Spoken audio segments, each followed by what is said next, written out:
Election అప్డేట్స్ను అందరికంటే ముందుగానే తెలుసుకోవాలంటే ఈరోజే ఆర్టీవీ లైవ్ యాప్ని మీ మొబైల్లో డౌన్లోడ్ చేసుకోండి. 2 సంవత్సరాలు వస్తుందంటే మరి మీ అందరికీ డబ్బులు వస్తుంది పోయి మీ అందరూ 2-3 రోజులు ధర్నాలు చేస్తే కేవలం 6 నెలలకే మీకు ఇవ్వడం జరిగింది. మరి తర్వాత 2014లో నేను ఎమ్మెల్యే అయిన తర్వాత మన మల్లారి కృష్ణారావు గారు, నేను, మన రవీంద్రబాబు గారు, మన నాగేశ్వరరావు గారు, కర్రీ చిట్టుబాబు గారు 2 పర్యాలు ఢిల్లీ మీకు రావాలి 18 డబ్బులు చెప్పి జరిగింది. ఆ రోజు 13 నెలలకు ఇస్తాను పోవడం జరిగింది. తర్వాత మన ప్రభుత్వం మారిపోవడం వల్ల మరి వైఎస్ఆర్ ప్రభుత్వం రావడం కేవలం ఇంకొక 6 నెలలకే ఇచ్చి మీకు ఇంకా 7 నెలలకు డబ్బులు రావాల్సి ఉండగా అది కూడా లాభం కూడా 6 నెలలకే పెంచారు. మేము అందరూ అర్థం చేసుకోవాలి. మరి అదే కాకుండా జిఎస్పీసీ ఓఎన్జీసీ టేక్ ఓవర్ చేసిన టైంలో మరి ఓఎన్జీసీ గ్యాస్ లేని పరిస్థితుల్లో మరి ఎస్ఆర్ నుంచి పైప్ లైన్ వేసుకెళ్లే టైంలో మీ అందరినీ వేట నిషేధం చేసే ఉద్దేశంతో 2 సంవత్సరాల కాలం పాటు ఒక్కొక్కరికి 11,500 రూపాయలు చెప్పి ఆ 2 సంవత్సరాలకు 5 దఫాలుగా మీ అందరికీ ఇవ్వడం జరిగింది. రీఫిల్లింగ్ జరుగుతుంది కాబట్టి ఇంకా 45 నెలల వర్క్ జరుగుతుంది. తప్పనిసరిగా మన ప్రభుత్వం మీకు రావాల్సిన డబ్బులన్నీ కూడా ఇప్పించే బాధ్యత మేము తీసుకుంటాం.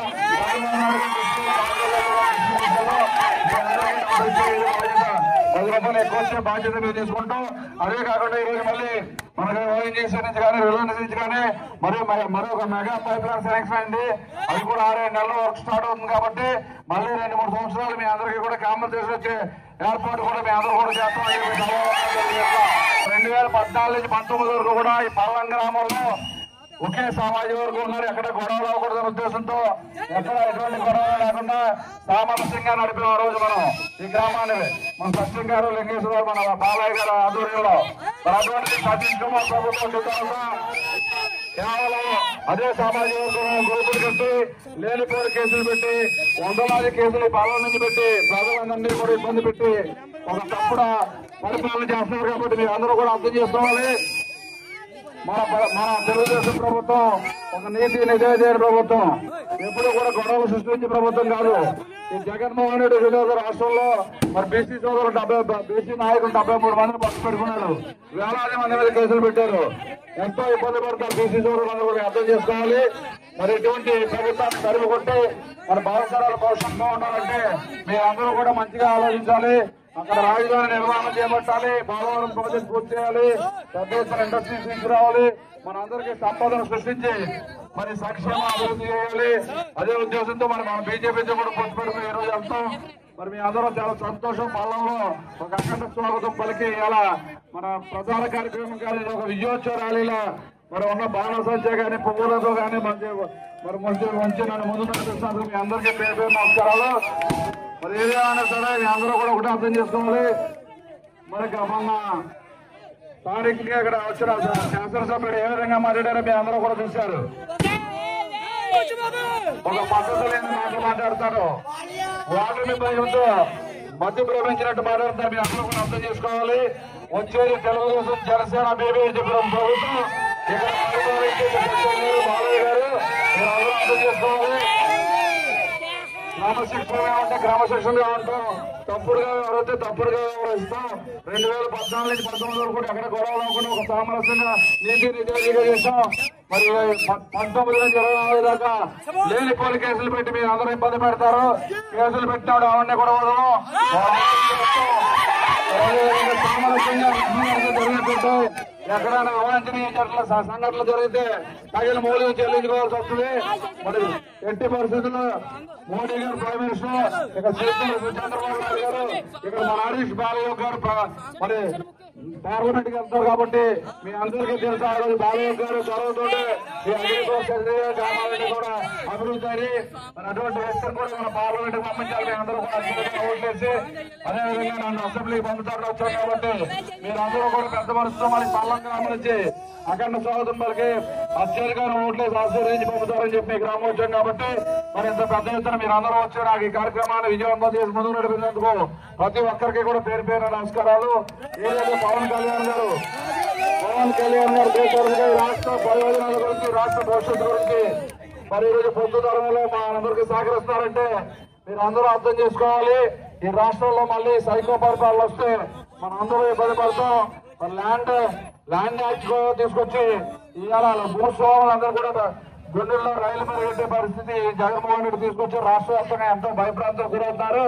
మరి ఆ ల్యాండ్ యాక్ట్ లో సంవత్సరం పాటు మనం నెట్ లో చూసుకోకపోతే మన భూమి ఇంకొకరికి వెళ్ళిపోయే పరిస్థితి ఉంది. కాబట్టి అటువంటి తప్పుడు యాక్టులు తెచ్చి 8,500 ఎకరాల భూమి కొట్టేసింది జగన్మోహన్ రెడ్డి. అందరూ అర్థం చేసుకోవాలి. తాత్కాలిక ప్రయోజనం ఆలోచించకుండా శాశ్వతమైన ప్రయోజనం మనందరూ ఆలోచించి మన పిల్లల భవిష్యత్తు కానీ మన గ్రామ భవిష్యత్తు కానీ మన రాష్ట్ర అభివృద్ధి గురించి అందరూ పెద్ద మనసుతో ఆలోచించి మరి పాలెం గ్రామం నుంచి మా ఎన్డీఏకి మీరు మద్దతు ఇస్తారని చెప్పి దగ్గరకు వచ్చాం. కాబట్టి మీరందరూ పెద్ద మనసుతో అర్థం చేసుకుని ముందుకు నడుస్తారని చెప్పి తెలియజేసుకుంటూ మీ అందరికీ పేరు పేరున పాదాలు తెలియజేసుకుంటూ మరి ముందుకు సాగుదాం. మరి పాలెం గ్రామ పెద్దలు మన సత్యం గారికి, మన బాలయ్య గారికి, లింగేశ్వరరావు గారికి, మన పెద్దలు నాగేశ్వర గారికి, సుబ్బరాజు గారికి, వేదిక పైన పెద్దలందరికీ, వేదిక ముందున్న టీడీపీ, జనసేన, బీజేపీ కుటుంబ సభ్యులందరికీ, మరి పాలెం గ్రామ పెద్దలకి, సోదరులకి, సోదరిమణులకి, యువతకి అందరూ కూడా పేరు పేరు హృదయపూర్వక నమస్కారం. మరి ఏదైతే ఉమ్మడి అభ్యర్థిగా నేను ఎమ్మెల్యేగా, బాలయ్య గారు ఎంపీగా పోటీ చేస్తాం. కాబట్టి మీ అందరూ ఆశీర్వాదం తెచ్చాం. మీరందరూ 2014లో నన్ను ఆశీర్వదించి అసెంబ్లీకి పంపారు. అదేవిధంగా ఒక క్రమశిక్షణగా మన నియోజకవర్గాన్ని అభివృద్ధి, సంక్షేమం రెండు కూడా చేశాం. మీ అందరికీ కూడా తెలుసు. గ్రామానికి వచ్చినప్పటికీ కానీ వీరికి ఎల్ఈడీలో మరుగుదొడ్డి కానీ మీ అందరికీ రైస్ మిల్ కార్పొరేషన్ కానీ అన్ని కూడా తెలుగుదేశం ప్రభుత్వ హయాంలో. అదే కాకుండా భారతీయ మీకు రావాల్సిన ఓట్లు కానీ అభివృద్ధి కానీ అన్ని కూడా తెలుగుదేశం ప్రభుత్వానికి అభివృద్ధి ఉంది. అందరికీ కూడా తెలుసు.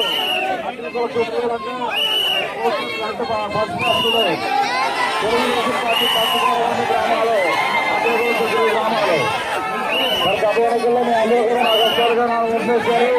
మీ అందరూ ఆశీర్వాదం చేస్తాం. కాబట్టి మరి 2014లో అనేక అభివృద్ధి కార్యక్రమాలు, సంక్షేమ కార్యక్రమాలు చేశాం. మరి చంద్రబాబు నాయుడు గారు మన రాష్ట్రం గురించి, మనందరికీ అమరావతి రాజధాని, రైతుల గురించి పోలవరం ప్రాజెక్టు, యువత గురించి ఇండస్ట్రీస్, విద్యా సంస్థలు కూడా. నమస్తే అండి. ఇది వ్యాపారం గురించి కాదు, ఓటు గురించి. ఎన్నికల్లో ఓటు వేయడం మన హక్కు మాత్రమే కాదు, కర్తవ్యం. ఎంతో మంది మహా నేతలు శ్రమించి ప్రాణత్యాగం చేసి ఈ అవకాశాన్ని మనకిప్పించారు. అందరూ ఓటు వేద్దాం. ఎందుకంటే ఓటు హక్కు ఊరికే రాదు. నా ఓటు ఎవరికో తెలుసా? అది సీక్రెట్ అండి.